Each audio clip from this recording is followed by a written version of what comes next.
On est mardi le 27 et bienvenue en prenant votre café. On va parler de Luc Poirier un petit peu, tiens. De Trump. Il envoie promener à peu près tout le monde, comme d'habitude. L'Amérique de Trump, on va en parler. Le mouvement acheté canadien, est-ce qu'on peut avoir une version 2.0? Fini les fat activistes. Et que je trouve que c'est un sujet dangereux. Ah oui, Christine ou Bernard au Québec pour le futur PM. La France est en manque d'œufs, nous autres aussi. PSPP, l'opportuniste. Le niaisage du provincial pour les caméras corporelles sous les policiers. Quoi d'autre qu'on va parler? Vendre sa maison, le régime de pension du Canada, plus le RRQ, on prend tout ça à 60 ans. Le dollar, l'or et l'argent, c'est ce qui monte aujourd'hui. Les revenus des influenceurs à la baisse, c'est une bonne affaire. Le S&P 500, la deuxième année d'un mandat présidentiel, ça va pas bien. Le déclin des céréales. Je vais vous parler des céréales depuis combien de temps qu'elles existent. On va voir ça tout de suite.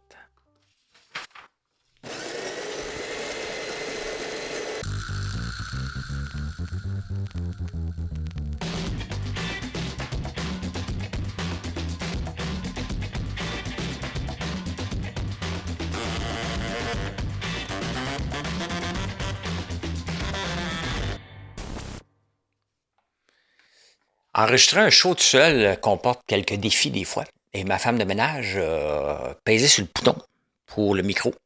Et j'ai une console ici que je peux regarder, là, juste là, pour voir s'il y a du son, si ça enregistre, si tout est beau. Et j'ai oublié. Fait que j'ai tout enregistré le show.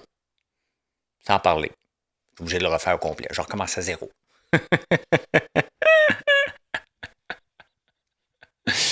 Ah, j'aime ça faire ça. Une chance que vous vous abonnez de plus en plus puis vous m'écoutez, vous faites un petit like. Donc, c'est apprécié. Merci beaucoup. Je travaille fort des fois pour... je fais pas ça pour les revenus. Je fais ça parce que j'aime ça. Parce que ça me permet de parler de mes produits, de parler d'entrepreneuriat, de travailler les nouvelles, puis de garder un contact. C'est ça aussi les réseaux sociaux aujourd'hui. Hein. Parler de Luc Poirier. Il a reçu la visite d'un huissier pour 4 Ferrari pour 25 millions qu'il aurait vendu à quelqu'un, puis finalement, il aurait décidé de ne pas vendre. Pourquoi je vous en parle? Parce que ça regarde que Luc Poirier est l'acheteur. Point final. Je vous en parle parce qu'à un moment donné, quand tu es toujours pris avec des avocats, il y a eu l'affaire de Bota Bota. Il a reçu une mise en demeure parce qu'il dit que c'est lui, Bota Bota dit que c'est les autres. Luc, il dit qu'il y a des papiers, ça y appartient encore. Après ça, il y a eu l'affaire avec Louis Morissette, ça y appartient encore. Là, il y en a un autre, ça y appartient encore. Ça fait beaucoup de poursuites. On peut dire des jaloux. Peu importe, à un moment donné, puis j'en parle parce que Luc a décidé de le mettre sur sa page. Sinon, c'est radoté par le Journal de Montréal, ça ne m'intéresse pas. Mais qu'il le mette lui-même alors qu'il est poursuivi puis qu'il trouve ça drôle, je trouve pas ça. J'aime pas voir ce type d'entrepreneur-là. J'ai rien contre Luc en passant là. J'analyse. Là. Pas de problème à rencontrer Luc et à parler avec lui. Je vais lui dire, mais pourquoi tu te fais une publicité avec des poursuites, même s'ils sont loufoques? Tu sais, soyons sérieux. Il y a quand même une poursuite, il y a quand même un avocat qui a convaincu un juge d'envoyer un huissier, parce que tu ne peux pas te débarquer comme ça chez quelqu'un. Tu vois, tu n'envoies pas une mise en demeure et débarque chez vous. Là. Ça prend quand même des preuves assez fortes. Là. Donc, il y en a qui aiment les choses plus compliquées que moi. J'aime ça, les affaires simples. Je suis plate de même. Trump, il est obligé de parler de Trump à tous les jours. C'est pas des blagues. Là. Pourquoi? Parce qu'il a carrément envoyé chier les pays alliés en Afghanistan, disant qu'il n'avait rien fait. Et je m'excuse, il y en a un méchant paquet qui sont venus de là traumatisés. On est allé en Afghanistan. On était présents. On n'était pas un pantin, là. La Grande-Bretagne aussi est allée. Vous voyez comment cet homme-là n'a pas de classe. Il n'est pas bien. On peut-tu le dire qu'il il est débile ou il fait de la démence? Il y a quelque chose qui cloche avec ce gars-là. Ça n'a aucun bon sens, sa façon de gérer. Puis il y a beaucoup de débats de dire, OK, est-ce que Mark Carney est allé trop loin, puis là, il nous menace d'avoir des 100% de taxes? Moi, je suis pour, j'endure, j'endure, j'endure. Puis à un moment donné, il n'y a plus d'endure. On n'endure plus. On n'a pas à avoir peur de Trump avec ses menaces. On a le droit de parler avec la Chine, on a le droit de parler avec le Portugal, on a le droit de parler avec qui on veut. Ça regarde personne. Est-ce qu'on te sert, toi, comme client? Oui. C'est comme, mettons, j'essaie de parler avec Métro. Puis là, Métro arrive et dit, OK, parfait. Je veux pas que tu parles à IGA. Non. OK, je vais te sortir. Ben, sors-moi, parce que je peux pas embarquer dans des menaces. C'est exactement en plus complexe, mais la même chose. On a le droit de parler avec la Chine. On a le droit de faire venir des autos de la Chine ici. C'est notre droit à nous. Il n'est pas content, Trump, qui s'arrange avec ses problèmes. On a le droit. Les États-Unis ne nous en offrent pas des autos comme on veut. C'est pas comme ils pourraient dire, je peux t'en passer, j'en ai. Il n'y en a pas. Donc, on a le droit. Nous, il fallait refaire ça pour être capable d'exporter notre canola. C'est pas Trump qui achète notre canola, là. C'était la Chine. On a du canola et des pois jaunes. Du cochon va sortir. Puis j'ai appris qu'on avait du bœuf. Et ça, quand même, c'est complètement débile. Complètement débile qu'on exporte du bœuf canadien en Chine quand on n'a même pas assez. On en fait venir de l'Australie ici, puis des États-Unis. Pourquoi qu'on veut exporter puis vivre avec les conséquences potentielles de faire affaire avec un pays externe, surtout comme la Chine? Sincèrement, on peut servir le Canada. Ça, là, quand je dis la version 2.0 d'acheter canadien, là, on devrait se faire une fierté. Puis le ministre de l'Agriculture devrait dire on va être souverain avant d'exporter. Vous avez le droit d'exporter. En premier lieu, on va servir le marché canadien. Ça, on peut mettre des politiques comme ça, là. On n'empêche pas les autres de venir. On dit, garde, toi, avant d'exporter, là, le Canada est capable de tout prendre. On va te l'acheter au prix que tu exporterais. Ben, ça reste des entreprises privées. On doit le vendre à quel prix qu'ils veulent. Mais ça, c'est complètement débile. Ça, là, on court après le trouble quand on n'est pas souverain alimentaire et on peut l'être. La minute qu'on exporte un produit alimentaire, puis on en fait venir, ça ne marche pas. Regarde au Québec. Au Québec, on a 100... Ah non, c'est tantôt que j'en parle. Wow! Suivre le beat, je mets des notes, là. Donc, revenons à Trump. La tuerie au Minneapolis. Encore. C'est ça l'Amérique de Trump. La violence. Des menaces. On a encore 3 ans. Fait que moi, je suis du côté Carney, 100%. Regarde, on va arrêter d'avoir peur, puis on va avancer. Tu veux nous mettre des tarifs de 100, mais qu'est-ce que tu veux que je fasse? Tu vas m'y mettre pareil. Regarde, il a reculé, Trump, de toute façon, sur les tarifs sur les appareils de cuisine. Là. Il a bien vu que ça crée une inflation monstre dans son pays. Il recule. Il va reculer encore. That's it. Il faut avancer à un moment donné. On marche sur des œufs depuis qu'il est là. On a assez marché sur des œufs. On a souvent parlé de la diversité corporelle, comme quoi c'est important, puis qu'il faut accepter son corps, puis pas tous les corps qui sont pareils. OK. Il y avait des fat activistes, hein? Il y avait l'ISO, puis entre autres aux États-Unis, il y avait, je vais vous les montrer. Ça, c'est l'ISO. Vous pouvez voir. Et il y a Amy Schumer qu'elle a dit, elle, I'm fat and I don't care. Ouais, elle care maintenant. Parce que ils ont pris de l'Ozempic, les deux. Donc, ces gens-là sont partis de « Achetez-moi pas que mon corps, je l'accepte tel que je suis », à promouvoir maintenant le Mounjaro, Wegovy, Ozempic, et dire non, il faut se prendre en santé. Il reste que l'embonpoint, c'est un problème de santé. Peu importe les raisons pourquoi on fait de l'embonpoint, que ce soit les mauvaises habitudes alimentaires, que ce soit vos glandes, peu importe, c'est un problème de santé, c'est un problème qui engorge nos hôpitaux quand même. Donc, de partir de « laissez-moi tranquille, la diversité corporelle », puis après ça, être promouvoir pour l'Ozempic, c'est que tu nous mentais à un moment donné. Tu n'étais pas heureuse, tu n'étais pas heureux. Tu ne savais peut-être pas comment faire les efforts, parce que se maintenir en forme avec un taux de gras acceptable, qui est dans la fourchette, là, pas le 6-pack, c'est de l'ouvrage en tabarnouche. C'est beaucoup, beaucoup d'ouvrage, beaucoup de sacrifices. Moi, au moment où je vous parle, ça fait 42 heures que je n'ai pas mangé. Là. Je jeûne une fois par semaine. Je fais des jeûnes intermittents. Ça me permet de maintenir un poids santé puis bénéficier aussi des bienfaits du jeûne. Mais croyez-moi que si j'avais aucun problème à avoir un 6-pack, mais le problème, c'est que je vieillis puis le taux de gras s'accumule. Donc, je travaille fort. C'est de l'effort. Je le fais pour moi. Je le fais pour être capable de vivre en santé. le plus longtemps possible, de mettre les chances de mon bord. Ça, c'est mon choix. Moi, je ne dis pas de jeûner. Mais quand je vois des gens qui parlent de fat activistes, littéralement, là, après ça, dire non, non, non, non, non, il faut se prendre en main. J'aime bien mieux les voir se prendre en main. Peu importe la façon. Tant mieux s'il y a une pilule. Mais quand même.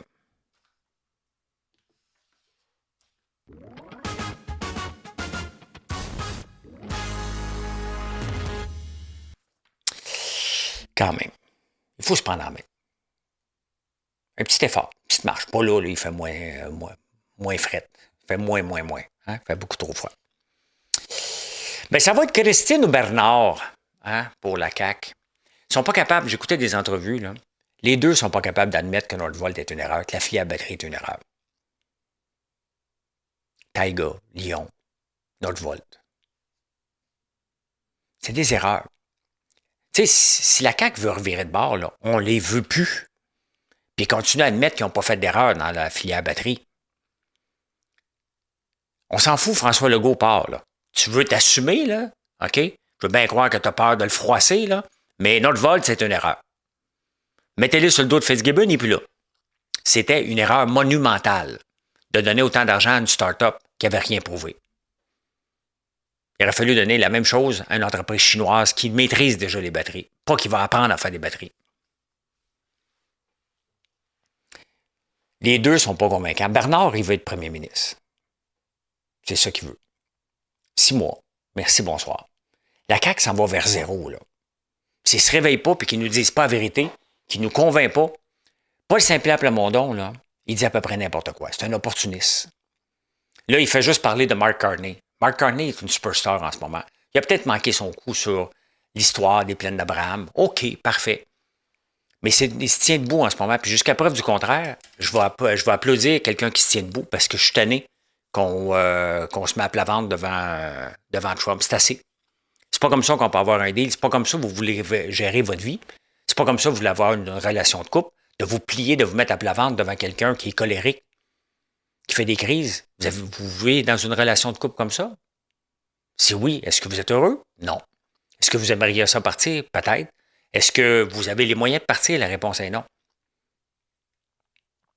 Mais il faut arrêter de se mettre à plat ventre devant Trump et Paul Saint-Pierre Plamondon qui font juste ramasser les erreurs. Tu sais, à un moment donné, là, juste regarder ce que les autres font comme erreur pour faire un projet de pays, ça ne marche pas.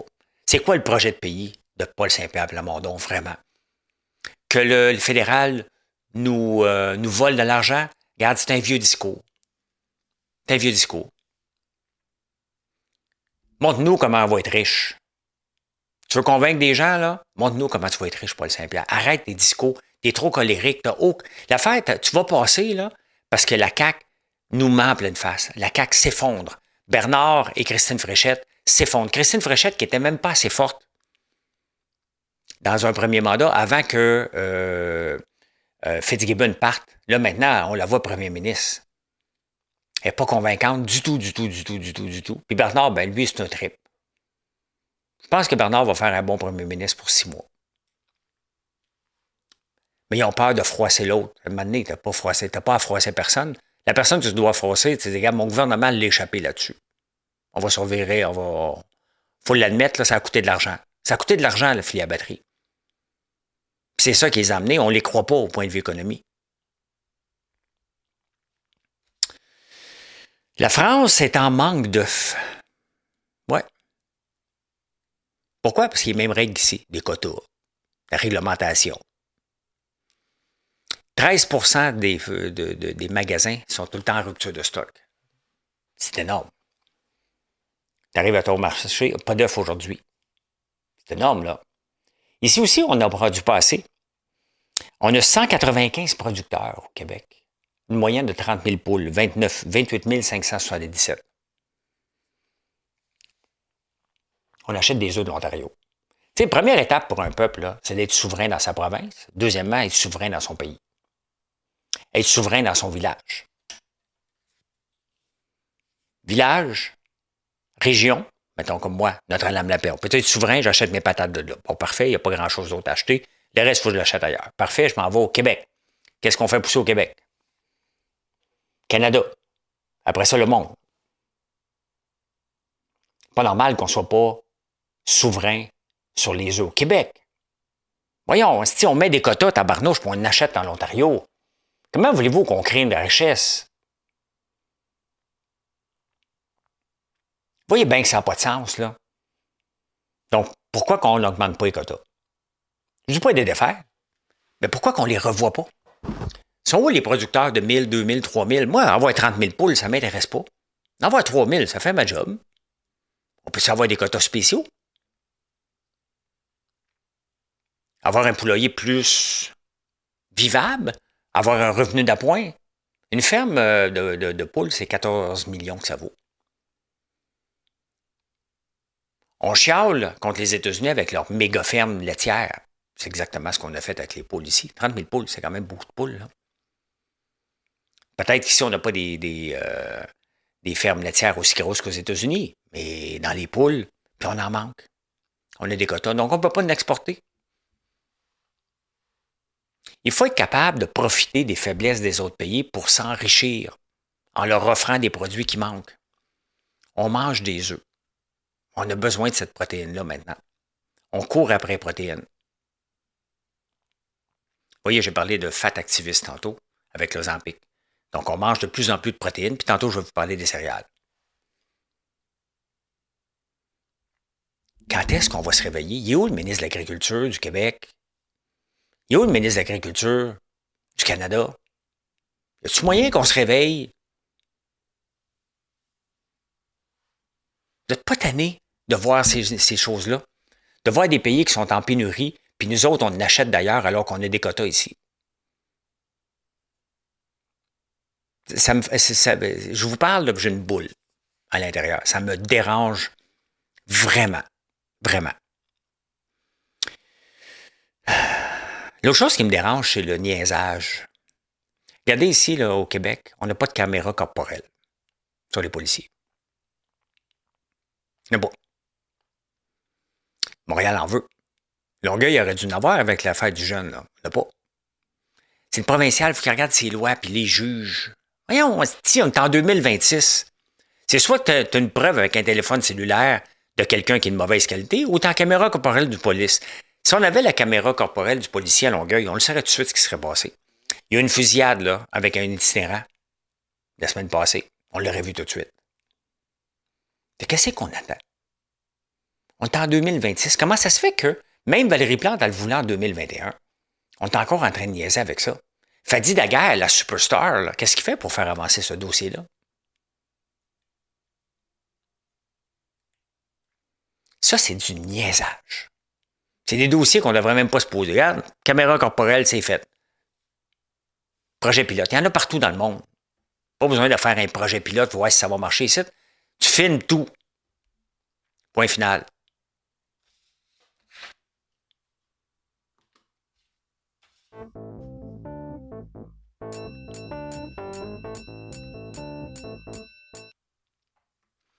Tu filmes tout.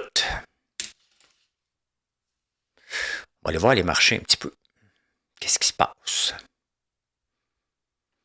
Les marchés, encore une fois, les marchés, comme je vous dis, il faut prendre ça avec un grain de sel. Il y a de l'insécurité. Fait que ce qu'on regarde là en ce moment, le Nasdaq est à la hausse, Meta est à la hausse, les grands Mag 7, Costco est à la baisse, Nvidia monte, le Bitcoin qui niaise, monte, descend, monte, descend. Il semble pas mal être des alentours de 85 à 88. Hein? Il y a bien des gens l'année passée, au mois d'octobre, qui me disaient le Bitcoin s'en va à 175 000 avant Noël. Vous comprenez que vous n'avez aucun contrôle sur vos niaiseries que vous dites. Là. Hein? C'est l'offre et la demande. Et il n'y a pas beaucoup d'offres en ce moment pour le Bitcoin, de demande. Coca-Cola qui va bien. Ah, écoute, c'est une journée qui va bien pour le moment. Jusqu'à temps que Trump parle à un moment donné dans la journée.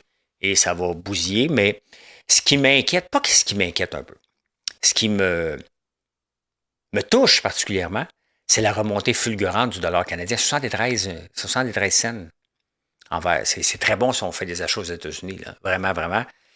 C'est juste que mes placements en dollars américains, ben, quand ça monte, ils baissent. Parce qu'on le convertit en dollars canadiens. Donc, c'est pas bon pour moi. C'est pas bon pour vous si vous avez des actions américaines. Mais ça, c'est le risque aussi. C'est le risque. Il y a toujours un risque. Si on va avoir des actions dans l'S&P 500, ben, vous l'achetez en dollars canadiens et il y a la conversion US par la suite. Il ne faut pas devenir fou non plus. Avant de regarder les autres commodités, il y avait un article dans la presse cette semaine, samedi, sur acheter une maison ou la louer ou devenir locataire. Et de plus en plus de gens optent pour la location. Marilyn, entre autres, elle loue sa maison, puis elle réussit à se mettre de l'argent de côté. Parce que on a toujours dit que, ouais, c'est bien beau une maison, c'est une hypothèque, c'est une épargne forcée. Mais là, on se rend bien compte que, ça prend une grosse mise de fonds. Parce qu'il n'y a pas assez d'offres de maison. Et donc, ça prend une grosse mise de fonds. Puis après ça, tu as une hypothèque élevée. Tu as des frais si tu es en condo, tu as des frais de condo, sinon tu as des frais de réparation de ta maison. Il faut toujours que tu mettes une valeur pour rénover puis entretenir ta maison constamment. Sinon, elle perd de la valeur. Donc, tout ça finit par coûter cher. Et les gens se tentent d'avoir des problèmes, des soucis, que quand tu es locataire, Marilyn, là, elle a un problème de lavabo, là. Elle appelle. Viens-t'en. C'est arrangé. Moi, je dois trouver quelqu'un. Hein? Elle appelle le concierge, c'est arrangé. Elle réussit à se mettre de l'argent de côté sans tracas. Bien, le problème, c'est que notre société a décidé que si tu étais dans trentaine, quarantaine, tu n'as pas d'enfant, tu n'as pas de maison, tu es un loser. On a véhiculé ça tout le temps en disant que si tu n'as pas de maison, tu es fini. Toutes les politiques provinciales, municipales et fédérales étaient pour l'accès à la propriété, parce que les banques aiment ça, bien évidemment. Le système bancaire est basé sur le fait que tu veux avoir une maison et tu vas avoir une hypothèque. C'est ça c'est de même que ça fonctionne. Mais dans la réalité, il n'y a rien de mal à être locataire. Et absolument, regardez les parents de Marilyn, il y avait un condo. Ils l'ont vendu à Québec. Ils sont allés locataires. Ils ont pris l'argent, ils l'ont placé. Les placements vont bien, donc les placements payent l'équivalent du loyer. Et en même temps, ils n'ont plus de tracas. Plus de tracas, des frais de condo et tout ça. Bon, ils ne sont pas vieux, ils ont 68 ans, là. Mais c'est un tracas de moins.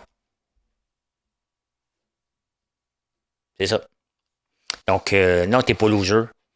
Et si tu es capable de te mettre de l'argent de côté, bien, pourquoi pas. D'ailleurs, en parlant d'argent de côté, j'avais regardé mon calcul pour le régime des rentes du Québec. J'ai 58 ans et demi.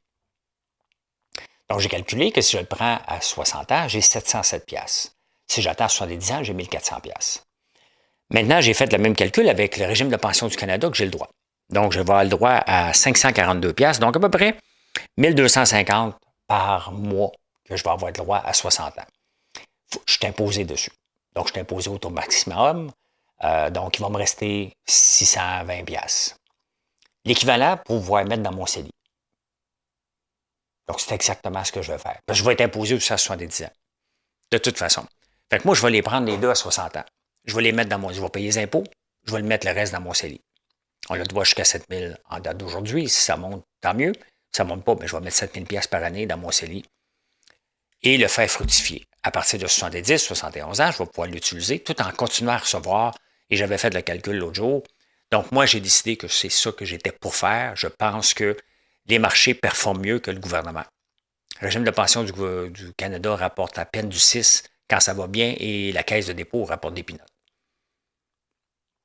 C'est mon argent, j'ai cotisé toute ma vie, je le prends, je le place. J'ai le droit, moi le faire. C'est mon choix à moi, on regardera ça sur 10 ans. Si je suis encore là dans 12 ans en train de faire le show, ben, on regardera ça ensemble, comment ça évolue. On va regarder ça. Je viens de parler du dollar, allons voir l'argent et l'or. Le gaz naturel. Moi, quand je vois le prix du gaz naturel, il augmente en flèche, là, je me dis, et qu'on a manqué le bateau. Hein? Le gaz naturel, c'est pas des blagues. Là. Il valait 3 $. Jeudi passé, il en vaut 6. Il a doublé. On pourrait vendre du gaz naturel, être riche. Non? Non. On ne veut pas d'oléoduc. Qu'est-ce qu'on veut? Hein? Qu'est-ce qu'on veut? Regardez l'or. L'or, on en produit. 5 085. Regardez l'argent, 110 $. Personne ne pensait que c'était pour être capable de monter à 100 $, 110 $. Ça, on est un pays producteur de ressources. Je ne sais pas combien d'or on produit, combien de copes ou d'argent, mais les ressources, les valeurs refuges.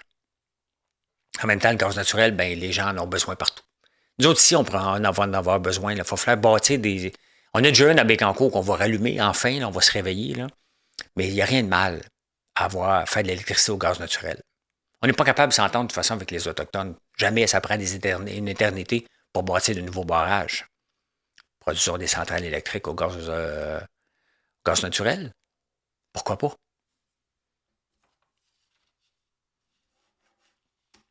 Et les revenus des influenceurs sont à la baisse. Et c'est une maudite bonne affaire. Regardez-moi, je fais ce show-là, je l'ai dit d'entrée de jeu. Je fais ce show-là parce que ça me permet de parler de mes produits, d'être là avec vous. Vous savez ce que je fais. Je tag tout le temps des produits dans la vidéo. Si ça vous tente, vous cliquez dessus. Puis des fois, il y en a beaucoup qui cliquent dessus. Ça me donne des ventes. Hein? J'ai pas d'influenceurs. J'en aurai jamais. Les influenceurs, c'est mon gars Mathieu, Marilyn et moi. Pas personne d'autre. Ça marche pas. Il manque l'histoire. Le problème avec les influenceurs, c'est qu'ils ont beau avoir un gros reach lorsqu'on leur donne un mandat, il manque l'histoire. Il manque quelque chose de vrai. Regardez Garage, le groupe Dynamite, là, qu'on regarde souvent. Là, qui est revenu à... Mais je ne savais pas. Il y a 400 employés qui sont des influenceurs. Donc, ils essayent du linge, ils le mettent, puis ils doivent être rémunérés en conséquence. Là. Mais ils ont 400 employés. Regardez des magasins, peut-être que vous suivez, comme un magasin général, c'est un propriétaire, puis un employé qui font les réseaux. Olivier Primo, s'il y a bien une référence, il s'occupe de ses propres affaires. Je n'ai pas vu d'autres personnes. Il y a sûrement des gens qui ont des Prime, mais le gros Beach Day Everyday, c'est lui qui en parle. Moi, je parle de mes produits. Je n'embaucherai jamais d'influenceurs. Il y a une vague de dire, oui, ça vaut la peine, ils font du contenu. Mais le contenu se dilue rapidement parce qu'il manque de sincérité. Donc, il y a une baisse de revenus. C'est bien mieux si tu es un influenceur d'un gros reach de partir ton propre brand. Elisabeth Rioux au Waka. Pop Underwear, les deux filles, il y avait un gros reach. Ils ont fait leur marque. Je ne sais pas si ça existe encore, ça. Je n'ai pas le temps de checker, mais je ne vois pas passer sur mon film, mais ça doit. C'est ça. Si vous voulez devenir influenceur, là, bâtissez votre brand, votre marque à la place.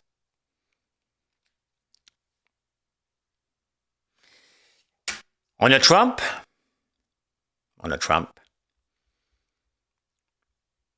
Qu'est-ce qui arrive? Trump se vante beaucoup, qui est là pour l'économie, puis il fait faire de l'argent à tout le monde. Hein? Mais regardez, depuis 1960, l'average S&P 500 return since 1960 during full years of US presidential terms. Donc, la première année, quand il y a un nouveau président, la moyenne du S&P 500 est de 12 %. La deuxième année, à peine 1 ou 2 %. On est là-dedans. Troisième année, 20 %. Quatrième année, à peu près 15 %. 11 %. Donc, techniquement, puis je pointe de 20 plus que personne, mais de ce que je vois de l'économie, puis qu'on regarde depuis 2-3 mois, on fait un peu de surplace. On a monté un peu, là, on monte. Mais avec l'insécurité de Trump, puis le Sell America, parce que là, il y a de plus en plus de pays qui veulent vendre l'Amérique. Tous les bons du trésor, là, ils ne veulent plus rien savoir des États-Unis. Ils sont en train de se peinturer d'un coin solide, les États-Unis. Est-ce que le marché boursier va réagir là, très simplement, d'une seule et unique façon, avec les revenus. Meta ne diminuera pas, Amazon ne diminuera pas. Là. C'est pas, Cell America, c'est plus grand que ça. C'est qu'à un moment donné, peut-être que tu vas faire le choix de peut-être pas acheter de l'acier américain. Peut-être que tu vas faire le choix de ne pas acheter de pétrole américain. C'est ça, c'est des grandes affaires comme ça. Tu vas peut-être pas acheter du bon du trésor qui permettent de financer la dette américaine qui est la plus élevée de tous les pays. Par beaucoup. Il faut que les gens achètent, donnent de l'argent aux États-Unis. Donc, ils le font à travers des bons du trésor, entre autres. Là, il y a une grande vague de vente de ça. D'ailleurs, si le Québec se tient debout, la Caisse, qui a vendu tout le pétrole, ça a des bons du trésor des États-Unis, puisqu'on a enlevé le vin de la SAQ, puis les boissons fortes. La SAQ devrait vendre tout ce qui est, tout ce qui est américain. Je ne dis pas de le faire parce que ce serait ridicule. Là. Mais si la Caisse, elle pensait, comme elle l'a fait dans le pétrole, puis quand elle fait green, ben, elle devrait annoncer, elle aussi, on vend tout ce qui est américain. Ils ont tout le courage? Ben non. C'est bon quand c'est facile. Le pétrole, c'est sale.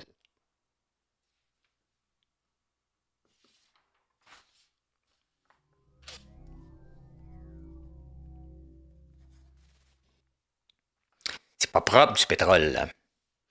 Quelqu'un m'a envoyé ça, puis c'est vrai, puis j'aime bien ça le rappeler, là. Mais vous avez vu, gars, j'ai décidé de m'occuper de mon régime de pension moi-même, à partir du moment que je peux. Parce que j'ai la capacité de le faire. J'ai le talent pour le faire, parce que j'ai une passion pour les placements, là. Et j'ai un bon track record quand même, mais là, ça va être simple, je vais le mettre dans un indice. Canadien, américain. That's it. Mais c'est quoi un gauchiste? Justement, pour ça que je ne veux pas être taxé plus, parce qu'un gauchiste, ils veulent taxer la réussite. C'est ça qu'ils veulent faire. Pour financer l'échec. Notre système de fonctionnariat, notre système public, c'est un échec. Donc, est-ce qu'on veut donner plus d'argent au gouvernement? Non. On veut leur en enlever. Pas en ayant des paradis fiscaux, là. Non. On va avoir moins de taxes. Laissez-nous gérer. On va en créer de l'emploi. Hey, saviez-vous qu'à Montréal, une invention de Valérie Plante, on avait une boîte Bienvenue bébé. Ville de Montréal. Ça coûtait quelques millions par année, hein? Je ne sais pas combien, mais une couple de millions. Il y avait 12 entreprises qui vivaient pour ça. Tu allais dans la bibliothèque, tu avais un beau nouveau bébé, tu allais dans la bibliothèque, tu avais une belle boîte. Est-ce que ça donnait un boom d'enfants? Non. Est-ce que c'est le rôle de la ville? Non. Fait qu'ils ont décidé d'arrêter ça. Vous voyez comment on fait des dépenses à un moment donné, puis ça devient standard. Là, il y a 12 entreprises qui vont en arracher. Mais quand tu dépends d'une subvention, tu es dans le trouble. Ça va arrêter à un moment donné.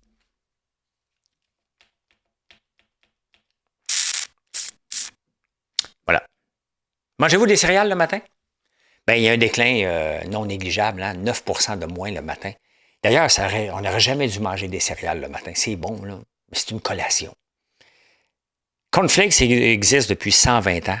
Rice Krispies, 100 ans. Special K, 70 ans. Ça n'est que des carbs, presque pas de protéines. On peut bien avoir un problème de santé global dans le monde. Hey, ça fait 120 ans qu'il nous fait croire que c'est bon. Le cornflakes était reconnu, entre autres, pour calmer la masturbation, imaginez-vous. Maintenant, c'est des protéines, des œufs, on en manque. Voilà.